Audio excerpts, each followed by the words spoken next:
Hello, welcome or welcome back to my YouTube channel. If you're new here, my name is Mary, and today's video is going to be another reading vlog. I should have told you that I loved you one more time. So my plan for this reading vlog is to read books that Ciara Foster here on BookTube has given 5 stars. I have 4 books in mind for this sort of reading challenge. One is Conversations with Friends by Sally Rooney, which I know was one of her favorite books of 2020. I've already started this one. This is the only one I've started, but I'll give you a little, I don't really have any thoughts yet because I just barely started it, but I have started that one today. Then I'm going to be trying to read The Night Circus by Erin Morgenstern, Circe by Madeline Miller, and The Guest List by Lucy Foley. I don't know how long this vlog is going to go for, so my plan is to have 3 of the 4 read before April starts, and then I'm going to start Circe, hopefully the first book in April. That'll just be the first book that I read because it is on my April TBR if you haven't seen that. So that's the plan. I'm really excited to be doing this. Can you see what he's doing? Murphy.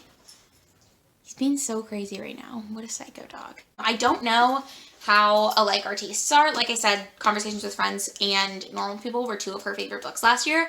I read Normal People last year as well. I gave it 3 stars. I have a full review that I'll link somewhere. I thought it was fine, but I found myself losing interest in the characters as it was going on. I'm not usually just a super big character-driven person for books, and I think this is pretty similar to Normal People in the sense that it's a female character about the same age who is sort of going through her relationships with people in her life and trying to figure her life out. So we'll see if I like this or not. So far the writing is fine. Again, I'm only like 30 pages into it, so I don't really have that many thoughts, but yeah, I just wanted to update you with what I'm reading. My other plans for this week, so if you don't follow Ciara, first of all, you should.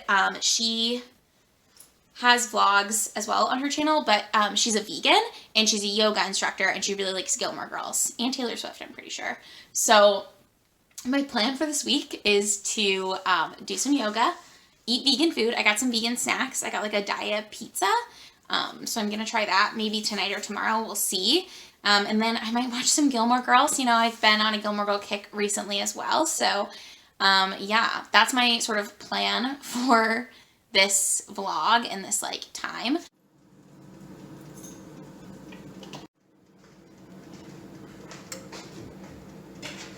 Hello, it is Monday evening, and I'm about to try this vegan pizza.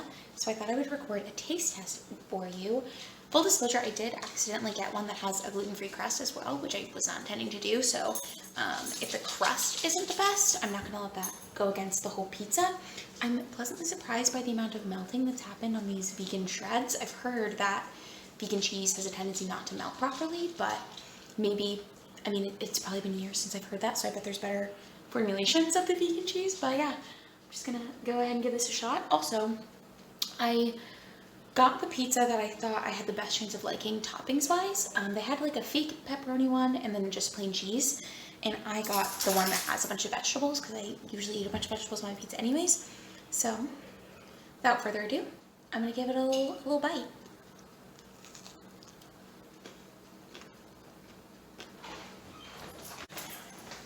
How are you filming? Uh-huh. That's pretty good. The crust is pretty weird. And the cheese has an interesting flavor, but I don't hate it. I'm gonna complete my dinner now. Hello, it's Friday. I wanted to just briefly update you that I finished Conversations with Friends yesterday, I think, or the day before yesterday. I think it was yesterday. And I actually gave this book 5 stars. I loved it. I was kind of surprised because it doesn't really seem like the type of thing that I would really relate to or like feel really attached to, I guess. But the way that Sally Rooney wrote this book made me feel like I knew the characters personally. And also I really enjoyed that she like presented their situation sort of without comment. So I don't know how much I've told you about this, but it's about Frances, who is still really close friends with her ex-girlfriend Bobby. They've been broken up for a few years, I think, at this point, but it's still like her only friend. And at the beginning of this, they meet this photographer, Melissa, who is married to an actor named Nick. And Melissa and Nick are in a really unhappy marriage, and Bobby becomes sort of engrossed in Melissa and sort of has a crush on her. And Frances and Nick sort of develop a relationship that turns into a little bit of an affair. And so obviously it's a very messy situation. Everyone involved is kind of in the wrong to an extent, but also like I liked that it wasn't, I mean, it's a drama, but it's not like so dramatic that you feel like you can't really relate to it or like get involved in it at all. I really like that Sally Rooney presented the situation as like, this is what's happening, and that was sort of it, rather than being like, this is good, this is bad, this person's a bad person. Like, everybody was just sort of normal, and was just sort of like a person with flaws, and I really enjoyed that. So yeah, I did give this 5 stars. I was very surprised, but I also I really enjoyed learning more about the characters and their relationships with one another. So I was pleasantly surprised by that book. And I have since started The Guest List by Lucy Foley, which is really exciting. It's been a book that I've wanted to read, so I'm actually really happy to finally be getting to it. I'm about a quarter of the way in, and it is a closed circle mystery where you know that there is a body, so someone is dead, but you don't know who did it, and you also don't know who died at the start of the book. And it is set at Julia and Will, I think is her fiance's name. It's their wedding. And you follow perspectives of different wedding guests and like the best man and the bride's sister. So you're following all these different perspectives throughout the whole book, which is really interesting. And the wedding is taking place on this island off the coast of Ireland, so there's no one else there besides the wedding party and the guests. So that's where I'm at. I am enjoying that one. I'm not like obsessed with it. Like, it's not as big of a page turner as I was kind of expecting it to be, but it's also, I'm not very far into it, but I've heard people say that it's pretty predictable, but I don't have any guesses as to who has died or who is the murderer, just because every time I think, oh, maybe it's that person, somebody else does something, and I'm like, well, maybe it's them. So, but I am having fun reading that as well.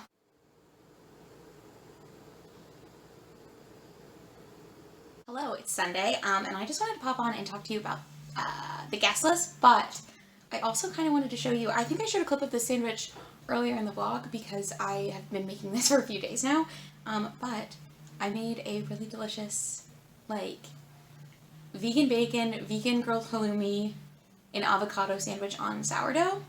So good. So, what I have is obviously 2 slices of sourdough bread, and then on this one I have Dijon mustard and like a smashed avocado with some of this Trader Joe's everything but the bagel seasoning that people are obsessed with for good reason because it's delicious. And then over here I have some tofu that I've made. I'll link the recipe that I used. But it's supposed to be like vegan halloumi, and then I have some seitan bacon underneath. And this is like all I've been eating. That's not true actually. Yesterday, Matt and I went out, and I should have taken a clip of this, but I didn't. But we went to this food truck near us called Bottle Rocket Subs. I'll link them down below in case you're in the Northwest Arkansas area. They're right behind Pinpoint, over off over off Block Avenue in Fayetteville. So really good. But they have a couple of different, they have like vegan corn dogs, which is really good. So we got those. And then they also have, like, Matt got a fried chicken sandwich, but they do fried buffalo, or not buffalo, like buffalo cauliflower as well. So I got a like fried cauliflower with buffalo sauce sandwich, and it was so good. I think I could eat that probably every day and be happy. But I just want to show you that I have been taking the whole eating vegan to heart, and it's been pretty fun. I've been enjoying it a lot. The update on the reading, which is probably what you care more about, is that I finished The Guest List. I gave it 4 stars. It was kind of close to being a 5-star, but I knew it wasn't going to be just because I didn't get that 5-star feeling with it, if that makes sense. And I really, really enjoyed it. I liked the way everything came together at the end and the way the tension was built. I feel like sometimes in mystery thrillers, in my experience, I don't like it when they like have a really tense moment and then it like relaxes back and then tenses up again, because that's too like whiplashy for me. I want it to like be a constant build until the big reveal, and I feel like this was closer to that pacing wise. So the Guest List had the pacing that I prefer in my mystery thrillers. I didn't like really dislike anything. There's one character that they don't bring in until like halfway through the book, and I think the character's brought in to be like a red herring, but it didn't really make sense for me the way it flowed. It just kind of took me out of the story because I was like, wait, who's that? But yeah, I did really enjoy that. So far this has been a really successful reading venture. Next, I'm going to start The Night Circus by Erin Morgenstern, which is the one I'm most nervous about because I do know it's so hit or miss. I've heard some people really love her writing style. I've heard some people really don't like her writing style. I do know The Night Circus is the one that has more positive reviews that I've heard than The Starless Sea. but also I've heard it's kind of plotless, and it's very driven by atmosphere, which I don't always hate. I really enjoyed 2001: A Space Odyssey, which definitely has a plot, but what I loved so much about that book was the atmospheric quality of the writing.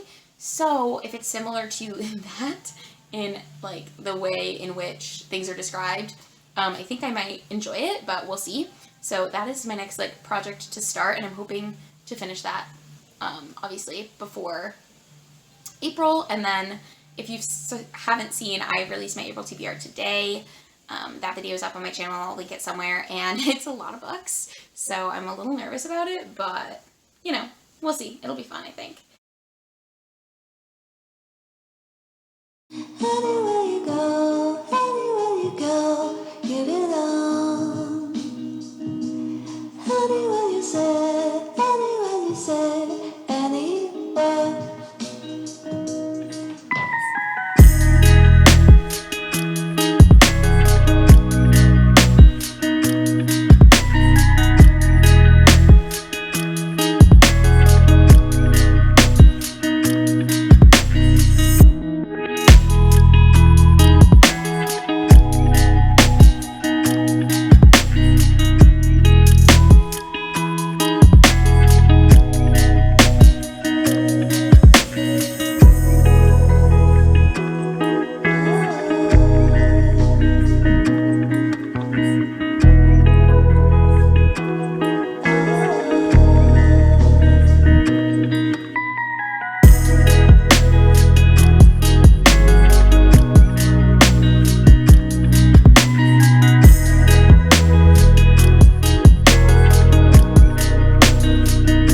That I would make vegan food in this video, and I haven't really done that. Or I have. Like, I made a vegan Chinese chicken salad. You can see it on my food Instagram. I have so many Instagrams, I'm realizing. It's kind of ridiculous.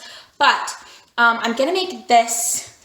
Oh, now it says vegetarian. I thought it was vegan. Oh, it does say vegan. It's vegan. A vegan pinto bean breakfast sausage.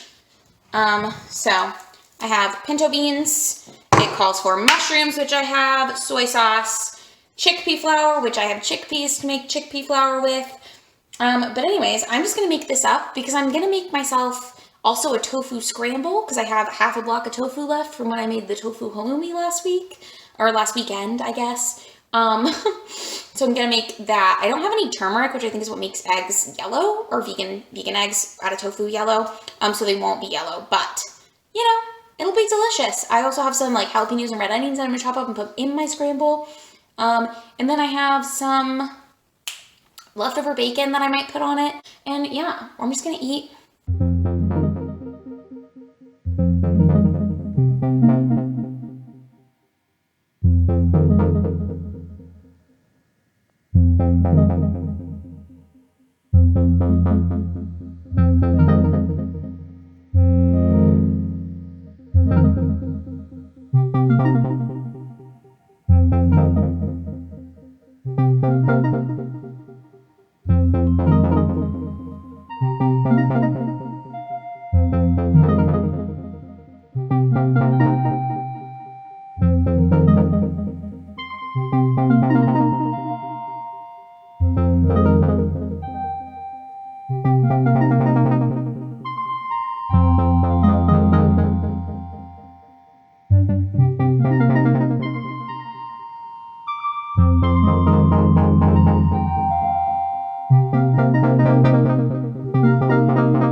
So it took me almost 2 hours to make this meal. And that's not because this is a hard meal to make, it's because I suck at doing things, and also time management is not my main skill. But I have it here. It's very ugly. And I have a feeling it should be really delicious if I had like vegan cheese or sour cream, but since I only have non-vegan cheese and sour cream in my fridge, I'm not gonna put any on, at least for the initial taste test, just so I can do like a fully vegan thing. But let's try this tofu scramble vegan sausage shenanigan.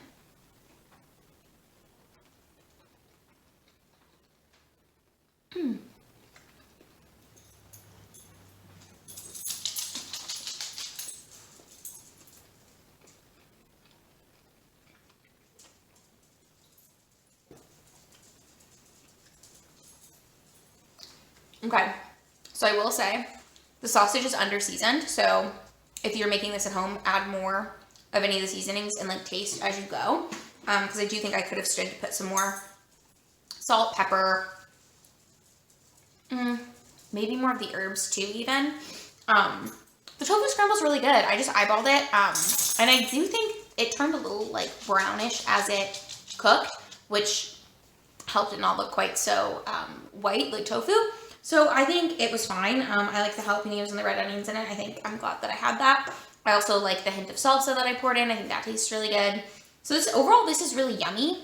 It's just the sausage is kind of underwhelming. I think I wouldn't recommend this recipe really. It's kind of a lot of work, and they sell like frozen sausage, vegan sausage at the store, and fresh, like non-frozen as well. So I think that's what I prefer. But I'm glad I made it.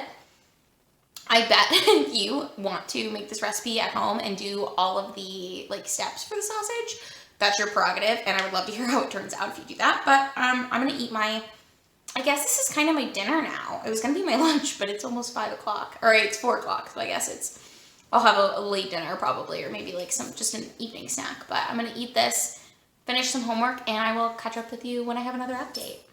Hello, it's Monday. I just wanted to check in because I'm finally 50% of the way into the night circus, or just over. I might be like 60% of the way in now, and I'm liking it. I'm really enjoying it, which I'm happy about. I really like the writing style, and I've heard critiques that it doesn't really have a plot, but I disagree. I think it does have a plot. And the other big critique that I always hear is that there's not a hard like set magic system. It's all very like whimsical and like maybe this is how it works, but nobody really knows. Like this person can do this kind of, but like we don't know how, which isn't bothering me. So if that's something that bothers you, then maybe you won't like this book. But I feel like it's done in a way that makes sense, and it's not bugging me to read. So I'm really enjoying it. I wanted to just pop in and let you know that.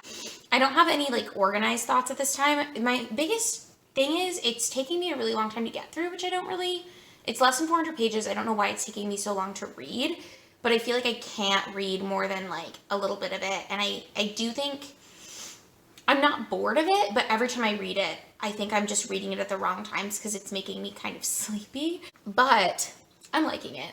That's the only real update that I have, is that I'm 50% of the way through. I'm liking it. I like the characters. I'm confused about the romance element, or if there is a romance element. I don't really I feel like there's enough. And also, I am reading this on my Kindle, and I wish I had it physically in front of me so I could flip back and see the dates, because every chapter or like section has a different date.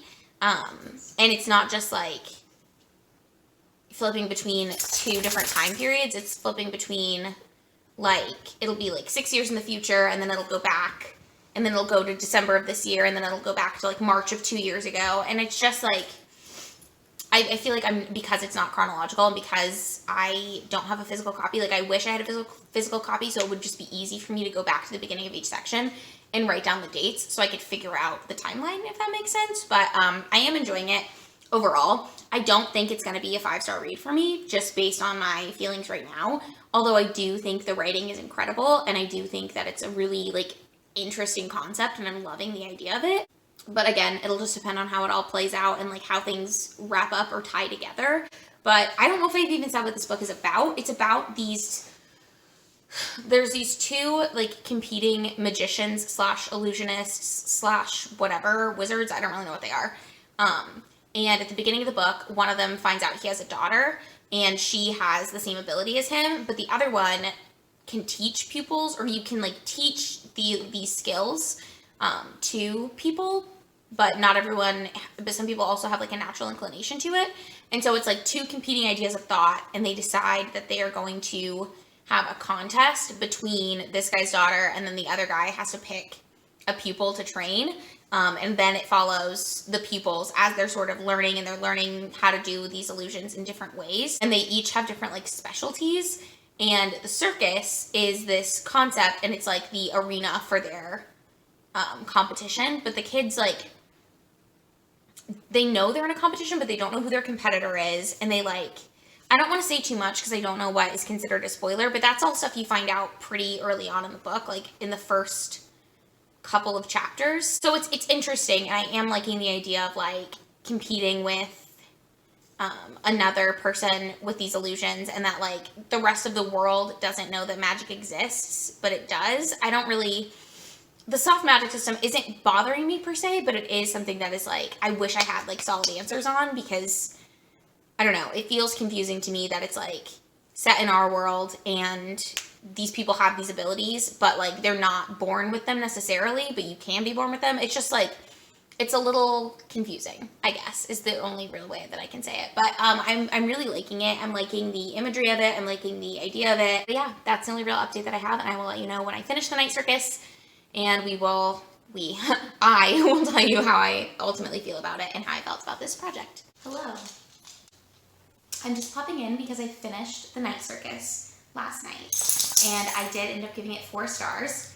I really enjoyed it. I want to start off by saying that. I was saying, I think last time, that I wasn't sure what rating I was going to give it because I felt so enthralled by the writing and in the concept of it, but I wasn't sure if the story was going to come together, and I think it definitely did. And this is the kind of book that I think if I were to do a reread, I think I would give it 5 stars, because I think I would benefit from knowing the story already, if that makes sense. Trying to be,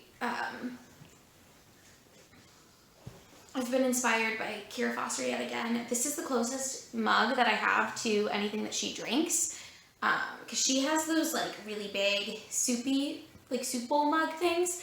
This is the only one that I have, and it just has an M on it, but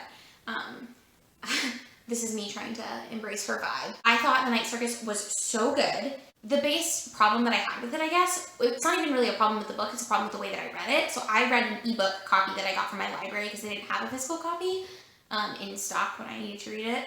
But I think I want to buy this book and be able to annotate it and read it physically, because first of all, there's so much imagery that I just loved. Second of all, the circus might be my favorite setting of all time. That's how like immersive the writing was. I really like wish that it was real, which is how you kind of know that like, or that's how I kind of know that like a setting is really working for me, or a setup, because I want to go to the Night Circus so badly. It was so beautiful. But I also think, so each chapter starts with a date at the beginning of it, and I think that if I had been able to go back and reference the dates and make notes on it, then I would have enjoyed the story more and been able to pick up where it was going. I think I was just so confused at the beginning because Erin Morgenstern gives you a lot of information right at the start, but it doesn't really explain anything, if that makes sense. It's less that like things are explained and it's like some fantasy, they do like brain dumps or whatever to give you the magic system. You never get the magic system in this book, which doesn't bother me, but I know that bothers some people, so maybe you won't like it if that will bother you. But it's just that like she gave you so much information. There's so many characters. There's so many like interlacing things that I think if I had been able to go back and reread sections as I was reading it, I think it would have been a 5-star book. So I do think I want to reread this and give myself that chance at some point in the future. Probably not in the next 6 months, but I think hopefully maybe even before the end of 2021, I might ask for this book for my birthday or for Christmas, just because I would like to have a physical copy of it to reference back to. And I think this is the type of book that I will want to reread. The characters I liked. I don't know if I really loved the way that the characterization was done in this book. That's another reason I didn't give it 5 stars. I felt like so much of the world was the setting, and I don't know that I felt that enough of it was the actual characters. But anyways, I gave that book 4 stars. I also gave, like I mentioned, The Guest List 4 stars and loved that book. And I gave Conversations with Friends 5 stars, and it's like a new all-time favorite book of mine that I'm going to recommend to people who want to read, who like contemporary books like that. So yeah, this has been way more successful than I initially thought. Like, I didn't think it was going to be unsuccessful, because like I mentioned at the beginning of this vlog, I hope. The way I decided which books to read was I went through Ciara Foster's 5 stars on Goodreads and picked books that I was already interested in reading, because that I felt like would give me the best chance at actually enjoying them. I also wanted to read a variety, so I read a fantasy, a contemporary and a mystery thriller. That way I could get a vibe or a feel for what she likes in each of those genres, if that makes sense. Because I read a multitude of genres, and sometimes I'll like one person's fantasy tastes, but I won't really enjoy their contemporary tastes, for example. So I'm pleasantly surprised to say that I liked all of the books that I saw from there, or that I read for this, and I actually would say that I loved all of the books, and I would recommend all of those books to other people. The Night Circus with caveats that I mentioned. If you don't like whimsical writing, if you don't like soft magic systems, I don't think you would enjoy it as much. And if you are way more invested in like character, and I thought the plot was good, personally. I feel like where this book lacked was in really developing the characters and letting you feel like you knew them. Because I just didn't really feel that connected to them, if that makes sense. But if you like atmospheric writing, I think you would really like this. And that's something that I love in a book. I love the atmosphere. Something that I've noticed about myself, which isn't something that I always thought would be true, but I really do enjoy that. I enjoy being able to feel like I'm in a story. And I think this book did that really well. If you are interested in any of these books, I would definitely say they're worth picking up. And Ciara Foster, if you're watching this, thank you so much for having good book taste, I guess, and having a Goodreads that I could go look at. If you are still watching this at this point in the video, I want to thank you so much for sticking through this vlog. I have a feeling it's going to be a long one just because it's taken me a long time to film. This has been like a week and a half worth of me filming clips for it, but I haven't filmed every day or anything, so I don't know how much I have to work with. I also have yet to start editing any of this, which is bad probably, but regardless, if you're still watching, thank you so much. Leave a comment down below if you've read any of these books and how you felt about them, and make sure to like this video if you enjoyed it, and subscribe if you want to see more videos from me. I do post 2 videos every single week, and I hope that I will see you in my next one. Bye! I should've told you that I love